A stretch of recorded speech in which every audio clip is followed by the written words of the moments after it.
Hi, my name is Débora Campos, and I am the CEO and founder of AgroGrIN Tech, a company which implements technological industrial processes to valorize and monetize fruit waste streams.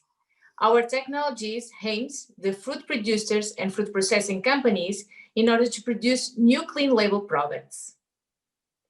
Hello, hello, hello. I'm so excited to talk to you. Hello, my friend. How are you doing?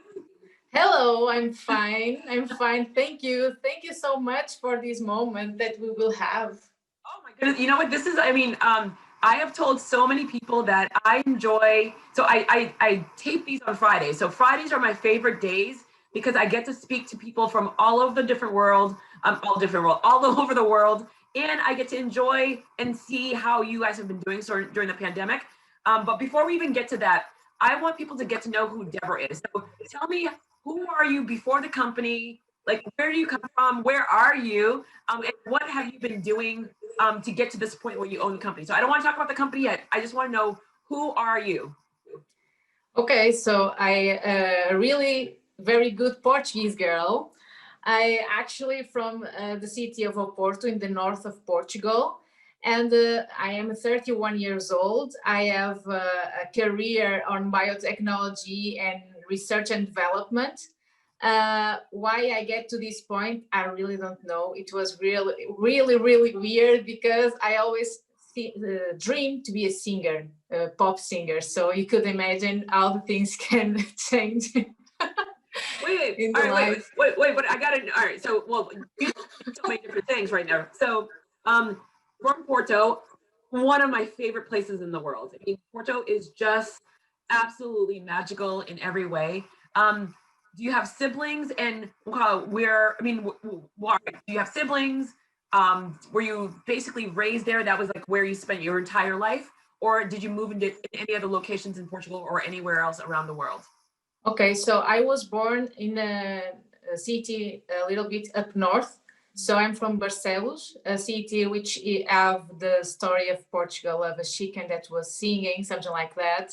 So I actually was born and raised in the countryside, so in the middle of very traditional kind of families and social conventions.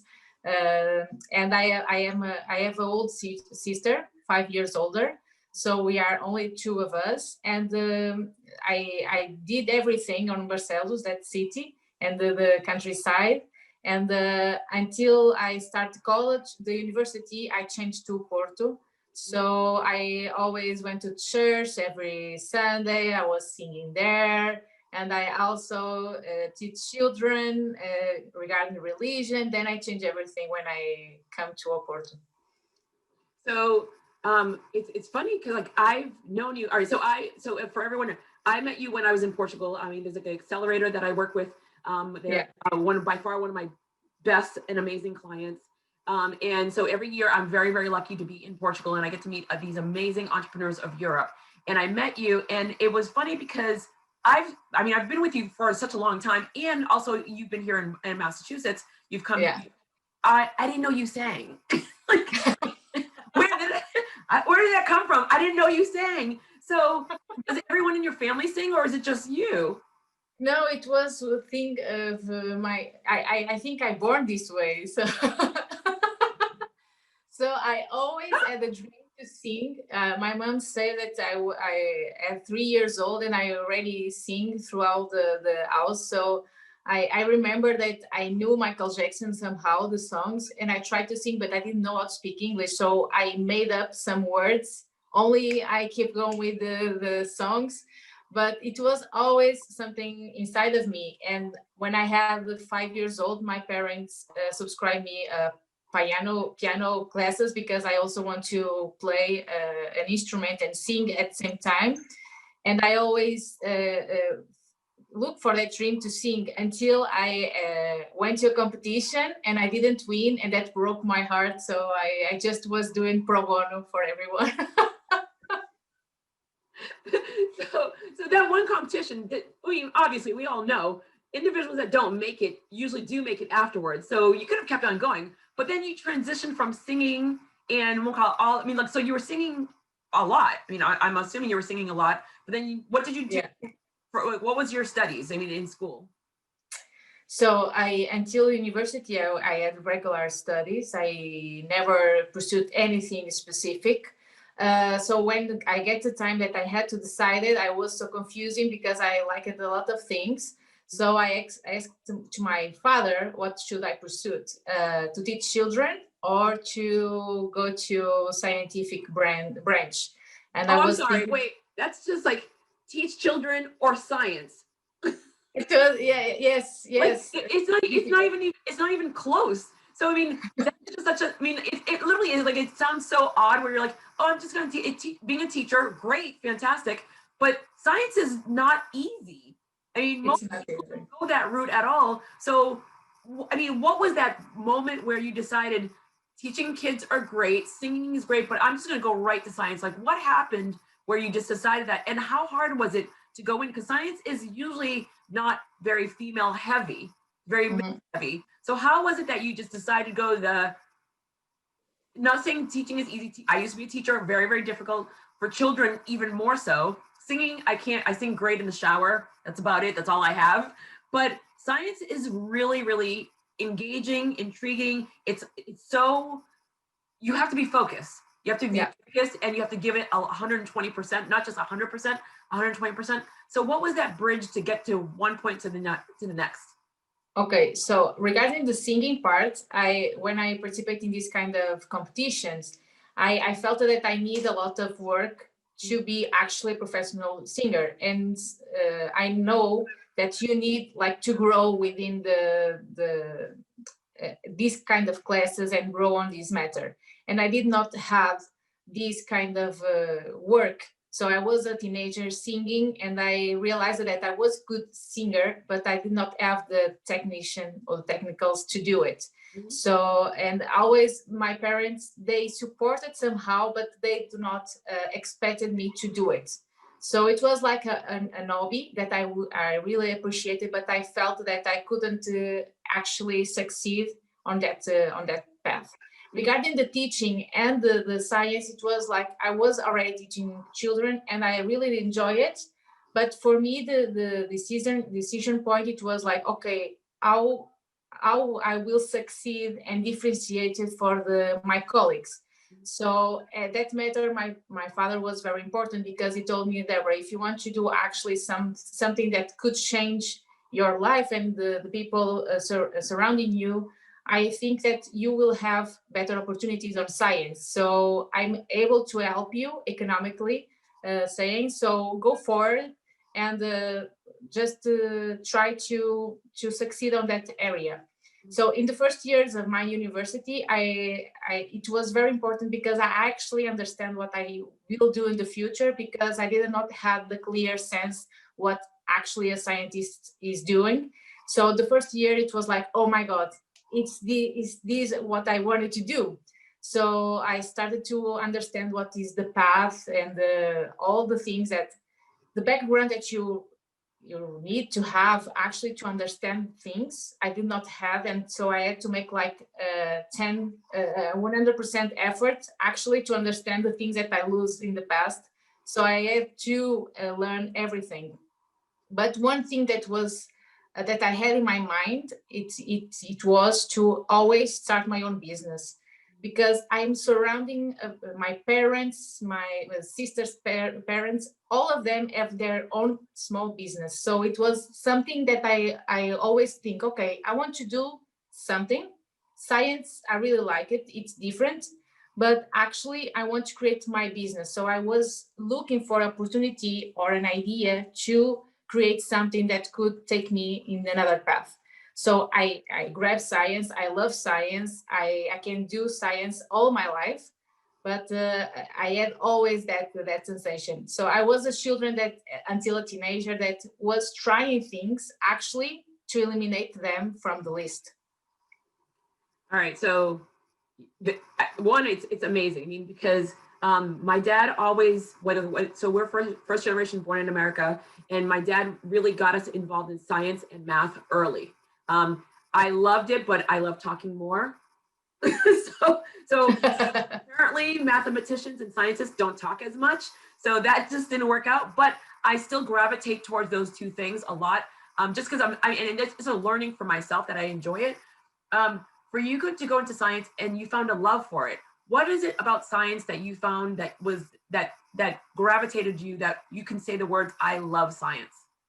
Okay, so I can compare always my path with my colleagues in science. So all of my colleagues, they thought to be a scientist since children, and I was like getting the taste of it during the university and the things that I was performing. So in my place, I learn things by doing things. So if I do an experiment, I will try to understand and I will see all the things are doing. So my advantages with my colleagues, it is I'm a doing person. So I will do it, I will understand it, and I'm not afraid of somebody told me that wasn't possible to do something, I will do it no matter what. So that is the difference between me and another people, and why I love so much the science, because doesn't mean that if somebody couldn't do something, that I couldn't task to see it, or just to shift the things a little bit. So that was the key point why I loved science in that matter, because it enables me to understand better things, and also because I'm more a practical person than a fundamental person. So that, I think it was the difference, and why I loved so much, because of the opportunity to make a difference. I think it was like the main thing, and the thing that still drives me to do it. So now that's amazing. That's absolutely amazing in every single way. I love that you have that drive, especially for an individual that didn't know what you wanted to do before, and then all of a sudden you fell in love with science, and it wasn't even something that was in your mind. But what I do love is how there were so many entrepreneurs in your life that you knew that you wanted to do something. So who are the family members that own businesses, and what did you see in them that you said, you know what, I want that as well? Because you could have just gotten a job. You're very smart. You could you have the drive and the passion to learn something. To start a business is another big, huge hurdle. What was it that you saw in your family and in their businesses that you said, I want that for myself as well? So the first, it was that my closest example was my father. So he was not limited to the paycheck at the end of the month. His economic stability, it was regarding the time of its dedication of the work. So what he always told us at home, it is the money that is getting in, it depends on the time that I dedicate. So if I dedicate a lot, I can provide for the family, and I could actually have money to your future, the future of your sister, and also for me and your mother to stay home and travel and to do other things later. So that it was the thing, and I understand at that moment that he could also, if need time to take us to something or to do another things, it also would have that possibility.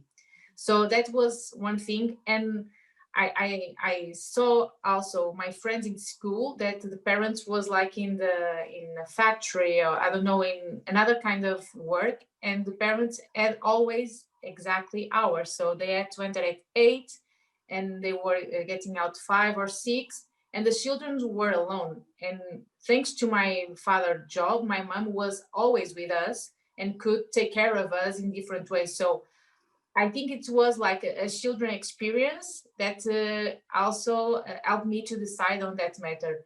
How would me in the future provide for my family in a way that they could have other kind of experience with those children? And entrepreneur, to create your own business, allow you to do it. So now, what was it that now you have the entrepreneurial ecosystem in your life? Like, I mean, in your family, you've been watching this, and then you are finding your way in your place in science. So how did they come together to create the company that you own right now? Okay, so actually, until I started my own business, it was, and when I started science in 2007. So my idea for a business, it was 10 years later. So I was still 10 years on science, only doing science. So the first thing it was, I had to find myself as a person to actually be able to create a business. Because, you know, sometimes you always, when you grow, there are some social stigma that you think that you have to fit in. So I always thought to create my own business, but it was difficult to find moments to show to the people surrounding me that I could do it and I could be that person. So first I explore science, I explored my path on science. And the moment that I felt that I had a really good idea that I could explore, I didn't stop until okay, this is a good idea. So what takes me to this business? So I made a degree on microbiology, then I made a master on applied microbiology, and then I start my PhD on biotechnology and food waste, how to variety. I just want to chime in and say it's making me laugh so much because I didn't know what I wanted to do. I wasn't sure. I work with kids. I'm gonna sing. I didn't get to get to the competition. Oh, all right. I'll just do science. Hello. Did you just hear clearly what? Like mind blowing. Where this is one of the things I tell people all the time. It's never too late to learn. And if you want something and if you're passionate about something, you can get it no matter what, because you have you have your degree, then you have your master's. Oh, and my PhD in microphone. And you just sit there and said it like, oh yes, and by the way, congratulations on all of them. That's amazing. Okay, that was just a moment I had to say. I had to say something because I'm like, is she just saying it like, no big deal. It's a big deal. No, I think okay, everyone could have luck. I believe on that, but you have to take the chances when they appear to you, and I just take it. I really don't think a lot. I take it and then I try to take the most profit of it. Okay, all right. I'm sorry, professionalism. Your PhD, go ahead.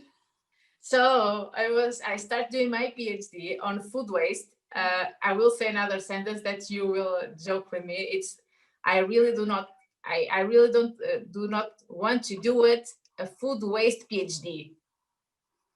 So I wanted to do a PhD on nanotechnology because it was an area that I was working, but then I was like, my supervisor was saying, Débora, there is something that will be like next trend, which is food waste valorization. So you have to do it. And I was like, oh, I was in nanotechnology. Why should I study food waste right now? And she was like, yes, I ever work with a European project that you could be in and get money to go to Congress, you know, to travel. And it's a work with pineapple. It was like, I don't know. I don't know. But then Débora, you have to do this. And I was, okay, I will take this. I will do this. And then it was like, oh my God, pineapple waste. I love pineapple. I want to work with pineapple. It is like you have some opportunities that people gave to you, and imagine that there was like a staff person that, no, I do not want to do a PhD on food waste. I might lose that opportunity. And it was like, okay, I will do it. I will try it. And then I was actually very proactive because the things that were developed and results, it was because I was proactive. I did not did the things that were asked. I did always more, and I try to take one step further all the time. So I think it's this. I'm a very practical person. I'm a very proactive person. So that takes me to places that when I get there, I was like, yes, I get there, because I don't know. It's like, okay, I get there and I accept it and I do it, and I forgot all the effort that I did, because it was a lot of time ago. That doesn't seem, but it is. So I'm getting the chances and I'm like taking everything. Well, I say to people all the time where it is Look, if there's an opportunity that comes knocking at your door, why not take it? You have nothing to lose. As long as you're not, as long as you're not as long as you're not going to get hurt, and as long as you're not hurting someone, why not? The amount of times that I've said when I was offered a job, I'm very lucky. I've never had to look for a job before. And the amount of times that I was approached, I'm like, no, I'm not really interested in it. And everyone's like, take the job. I'm like, you know, I've said that so many times, and thank goodness that I surround myself with amazing, amazing, amazing people that literally see the benefits for Jodi sometimes before Jodi sees the benefit. And when I'm there, same thing with you. When I'm there, I jump right in there and I give it 150%, but I never see it when it comes to me first. Yeah, exactly. It's like, because sometimes we get like focused in one path, and then when people shows another path, we are like, I don't know if it is this. And actually, my supervisor, she is a very experienced person. She actually a very important person in Portugal science field. She knows what are the next trends. And look, nanotechnology is amazing, but actually the food waste and the place that we were at that time, it was actually a very good time because nobody was doing anything with that. So the step that we take, that pursued that PhD to develop technologies, was difficult, but it was very rewarding, because after I was trying to create a business on that. So you have to take these opportunities, and as you said, you have to give 150% in everything, because otherwise you are missing opportunities. So walk me through the process of how the company works. Was the company part of your PhD and then you just developed it into a company, or was there still more time in between? And once you started the company, walk me through the process of like, what does this mean about food waste? Okay, so I started my PhD. These are some travels. So in order to start work, I actually went to live to Argentina for 1 year to develop like a fundamental part of the work. And there I learned that they do not have money actually to buy equipments and top equipments and materials, but they have a lot of knowledge. So I get there, I learn a lot with them. So in combination between Portugal and Argentina, we developed this technology to separate incredible molecules from fruit waste. And when I come back to Portugal with my supervisor, she told me, oh, Débora, these have a really good opportunity to go to submit a patent. So you should work on that. Try to write something to submit it and check. So we submitted this patent with Argentina. And they were like, okay, we do not have money, but together, if you do it, we are okay. So you can go. So after 1 year of submission of patent, the comments were like, these have a huge potential for industrial application. So let's keep going with the patent. And that part, huge potential for industrial application, it gets into my mind. So I was like, okay, I have to try to do something with this, because another experience that I had through my scientific path, it was everything that we were doing, it was financially supported by the governments, but it was staying put down. Nobody was doing anything to transfer this knowledge to industries and to other things. And I was like, so this is not sustainable. Everyone is like financial these things, and this is getting no money back. So we have to do something. So when I saw this opportunity, when I saw the industrial capability, I thought, okay, I will try to get to develop the business on this. So first, I tried to create a business, how to implement this technology, how to sell it to companies in the world that could apply it for their products. But then I understand that Portugal is a very small market. It would be very difficult to do my PhD still and try to sell this technology as it was in other places. So I start to participate in several entrepreneur programs and ideation programs that help me to build an actual business to put a step with the patent. So I had the patent, then I thought, okay, I have to get all the fruit waste to use the patent. Then somebody told me, Débora, you cannot transport fruit waste in Europe because certifications, so you have to do something. So, okay, let's transform the business idea to implement this within the companies that have fruit waste, so we do not have to transport. So we brainstormed the idea again. Then I keep going in several programs. And when I pitched the idea, the people were giving me all the answers. So I was adapting the business. So until the moment that we are now, 2017, start brainstorming. Then 2019, I actually create financially the company. And now we are going to several programs. But it was like this, like, okay, I have an idea. I was talking with people were giving me information. I was rebuilding and try to adapt to the Portuguese market. So there was another thing, as you said, I am a scientist. I don't understand anything about business. I don't know the words about business. I don't know. Okay, my father. But your family was in business. So I would just like, I mean, being an entrepreneur and you're watching your family members, one would assume that you would just like pick up a couple of things. Was it not the case? No, because it's different. Because then, for instance, my brother-in-law also starts his own business and he had employees and everything. For instance, my father was a commercial, so he worked alone. He did not have employees, that do not have this big sport working family. But I could get some things. But when I was talking with my father that I'm trying to create some big technology with big equipment, it was like, okay, Débora, I can support you, but careful regarding money and that kind of stuff. So he always support me, but always saying that, Débora, I know you are thinking big, so, but a little bit down, okay. But I get the examples, okay, but they were, all of them were selling products, more B2C and not so much B2B. So this interest to big markets it's different, but I get the experience of other things for sure.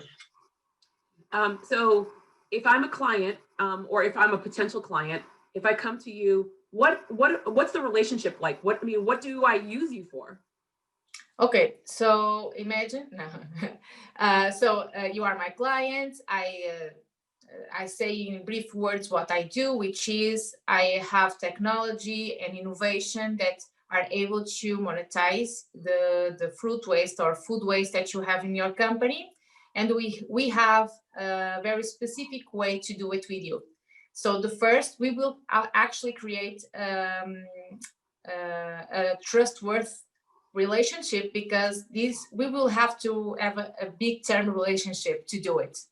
And then I will visit your facilities and I will evaluate what you actually have and what you had in the past few years to actually make a real assessment to your company. So after this assessment, I will design a key in hand process that will do it everything for you, and I will deliver everything in at the end of the process. So actually, when I also give this key, the company is actually working. This process is actually working and developing the product as we decided at the beginning. And then this require a lot of conversations and contracts and money, but then the company will be able to transform the 100% of their waste into value and actually have income on that. So when you're saying it's becoming the waste is becoming valuable. So am I a farm? Am I a supermarket? Which one would you work with the most? We are working with farms, producers, okay. And with processing industries. Okay, and so when you're the processing facilities, which is good to know as well. So you're with the processing facilities, you're with the farms. What is waste? I mean, what do you consider waste? So we consider waste the fruits that might have some rotten parts. Also the fruits that not are in the standards of the market. So this is non-compliant fruits or non-compliant vegetables. And also in regards to processing industries, when you process something, you have peels, you have leaves, you have remnant pulps, seeds. So all of these we consider the waste, and we design process and products that we can extract from it. And what happens afterwards? So they give you're given their waste. What is the product? What is developed from the waste, or where does it go? So nowadays, the waste that these companies have, they are given away to other farmers to feed animals, or usually they are deposited in landfills to get rid of it. What we actually do, it is the process that we implement, okay? It is a set of equipment, and these wastes or these streams, they enter in this set of machines, and these machines will transform the fruit or the vegetable or the food waste in a homogeneous mixture. And this mixture is like gold for us, because at this moment we are able to include our patent that enables to separate these molecules. So imagine that we are talking about my pineapple heart that I love so much. Imagine that we have pineapple waste. So at this moment that we have actually a homogeneous mixture, we put the patent there, which is, like we say, a secret recipe. And this secret recipe separates like a very important enzyme that pineapple have, which is bromelain. And bromelain, it is an anti-inflammatory natural molecule. Also, it's digestive. So actually, people buy this bromelain too as a nutraceutical supplement. So we extract this bromelain, and then we transform the remaining parts of this process in pineapple flours, which you can use as a substitute for your pancakes in the morning, for your cakes. And it is actually gluten-free. So you have a different source of this flour. And also we produce dry pineapple juice, and this is actually an additive to another products. So our focus is to guide these ingredients to other companies that are using this for production, but we actually can sell it separated for the customers. So what if the farm wants to like use your process, and you sit there and like, I mean, you take their waste and you make it, I mean, like literally, like you just said, it's the gold, it's the new gold for them. Do they buy it back from you, or now do you own that waste and you have created a whole new product?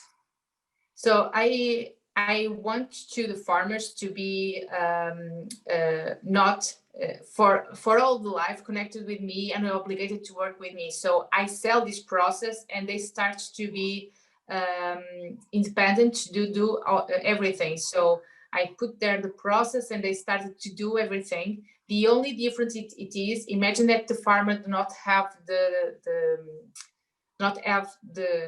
market channels open to sell these ingredients. I will create these connections, and I will guarantee the contracts of sales for these farmers to guarantee also the income of the sales of these products.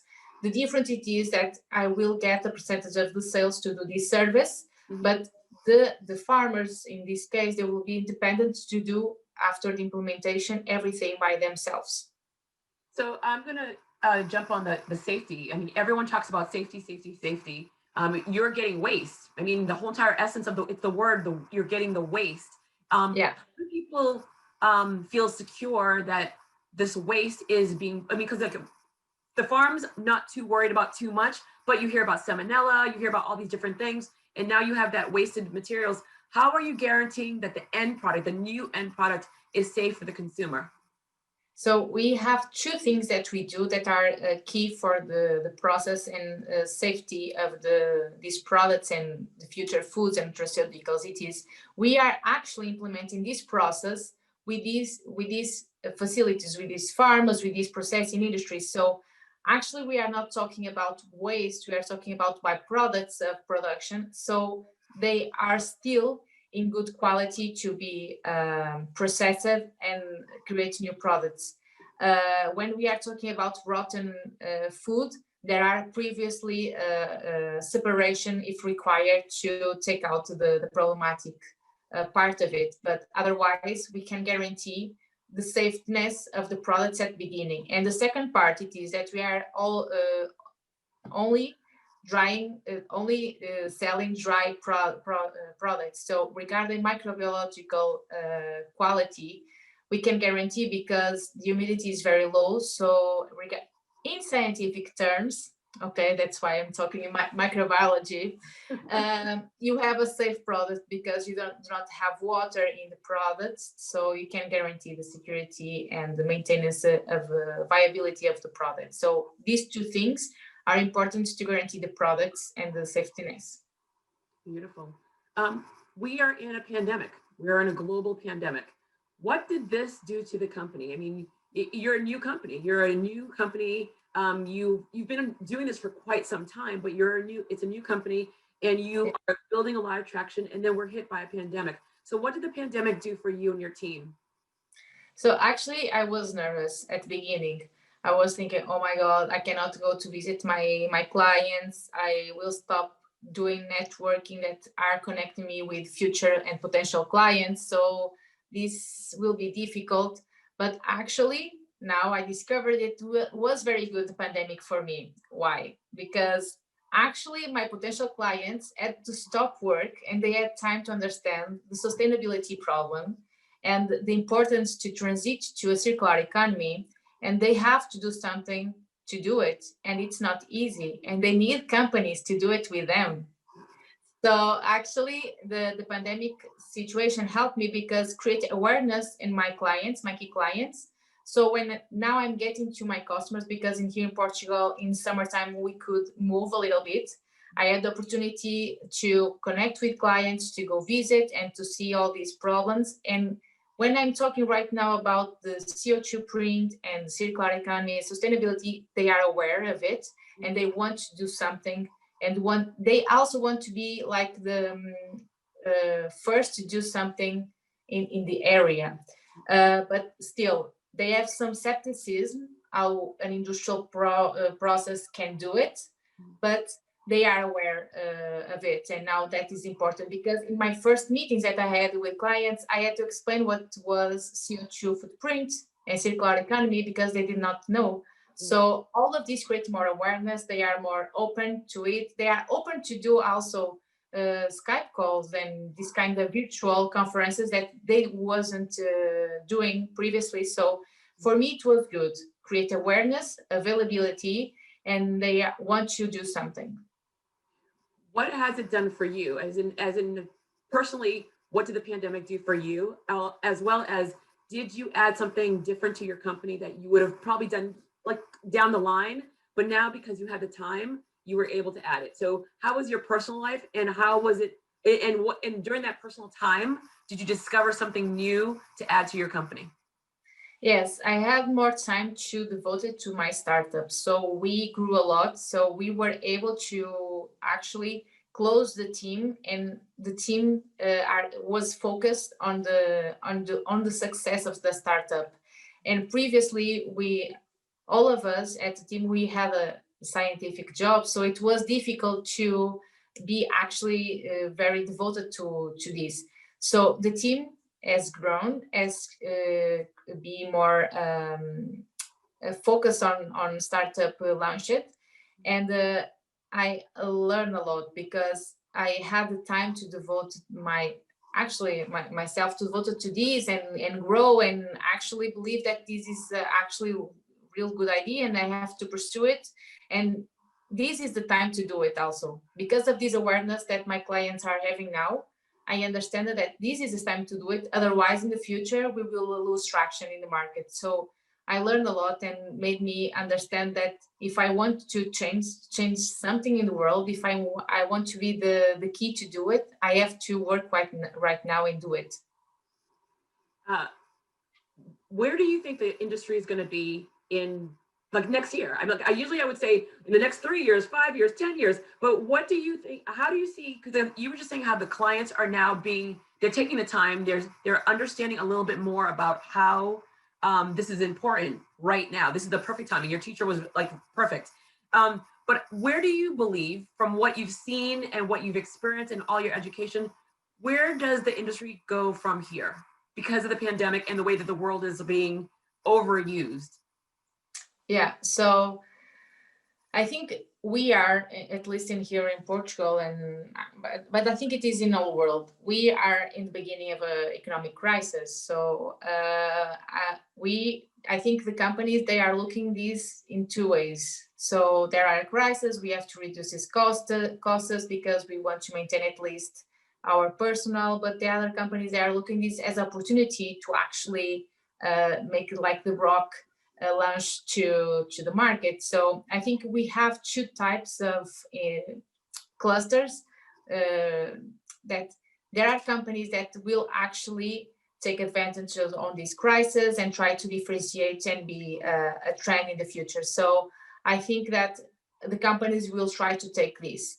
It is in the next year, companies will actually be implementing other solutions, not only mine, but implementing these solutions to try to make a difference and to be the future trends in the market. So I think that more than the negative aspects of pandemic, we have to focus on grow and to stay out of it. So I think companies, the ones that still have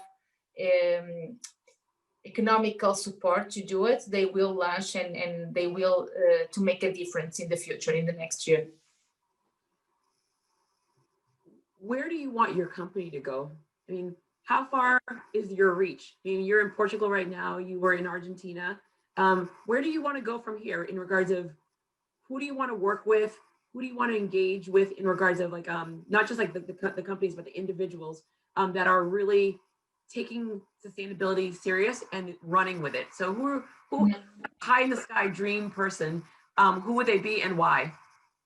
Okay, so regarding the point that we are now, I have to focus to make my business grow in Portugal and nearby. So I cannot make this, okay, I will go to Costa Rica and Brazil to do this because they are available, but I cannot travel there and to do the things there. So I have to focus my attention to the national and Spanish market at least.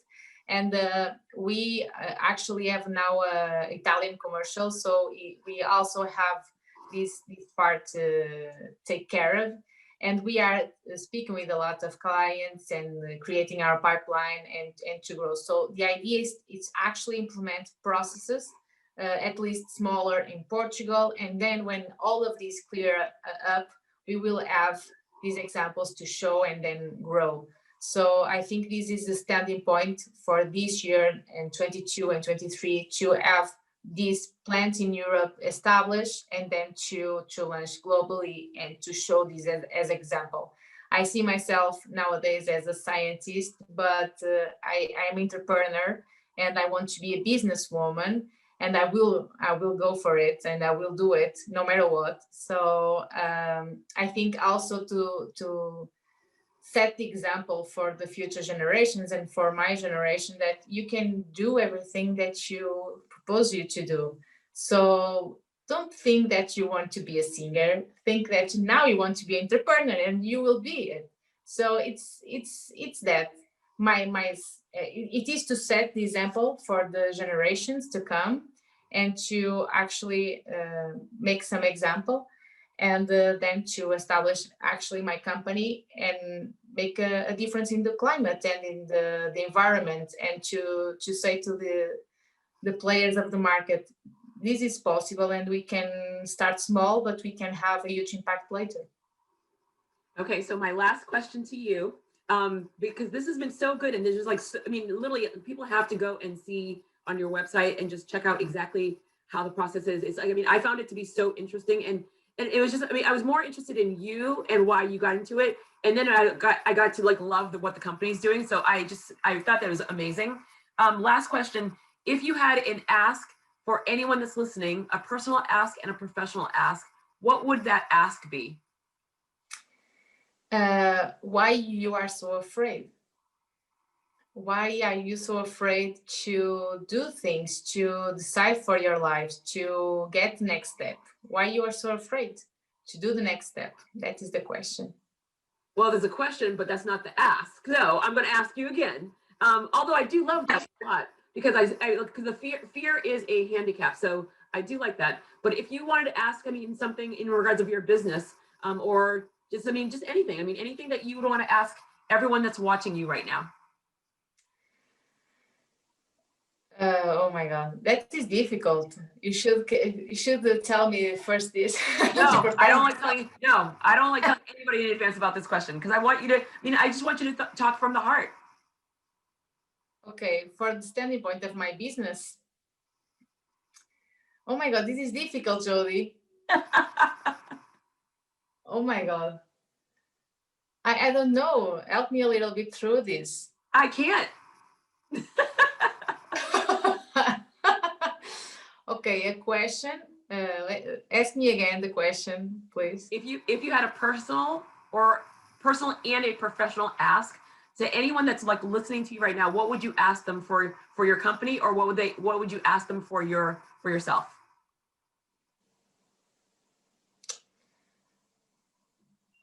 Okay, you will say okay.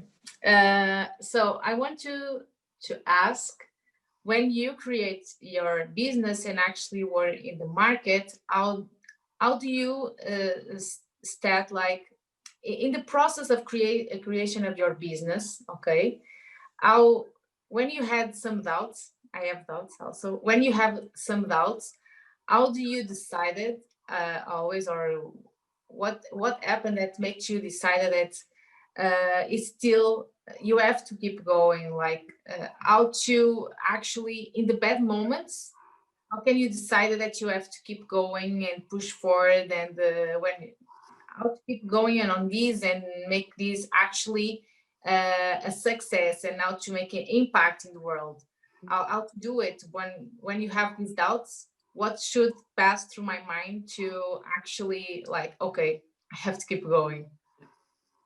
I don't know if you understand. It was like very. No, you know what? I was gonna say, I'll position the question differently. Okay. Whenever, like when you do your elevator pitches, there's always the ask. I mean, like, what do you ask the investors? What do you ask the customer? So you always ask them for something. And so I like to actually give you the opportunity to ask the audience for something for you or for your company. So it's not just like yeah. So what's the ask is the translation of, if there was something that you want to share, or if you want someone to engage with you, what would be the you want them to engage with you? Okay, so thank you for this explanation. It was. I'm here for you. I'm here for you. So what I want to ask it is, if you have a company that actually have food waste and you want to valorize this food waste in a sustainable way, in a green way, please check with us, because we will have this amazing solution for you. So if you have some questions regarding these ingredients that we are producing, also tell us what we can do for you. We might have a resolution for that problem. Beautiful. Well done. Look at that. Débora, thank you so very much. All right. So it's funny because as we were talking about, I said that was the last question, but now I'm just curious. You have a tattoo on your finger. Yes. What does it mean? So this is like 3 little birds flying very far away, and it's like it was like the moment that I decided that I have to do I have to pivot from science a little bit. It means freedom, and it was regarding this. Okay, what can I do? What can I do different? And you have to feel free to recognize yourself and to try different things. So that is the meaning of the tattoo. Beautiful. And that is a perfect way to end. Beautiful. Thank you Débora, thank you so very much for talking to me. I mean, this was great. I discovered 2 new things about you, which of course I didn't know. I love these moments where when I'm working with you guys, we're focusing on your companies. But I love this moment because I get to know you on a whole different level. So I do appreciate that a lot. So thank you. Thank you so much for the invitation. I really like it to be in here. As you said, like in a personal conversation to meet. Beautiful. My friend, thank you. And next year I will be back in I hope to be back in Portugal. Yes, please. Yes, please. All right. Bye-bye, my friend. Bye. Thank you so much. You're welcome.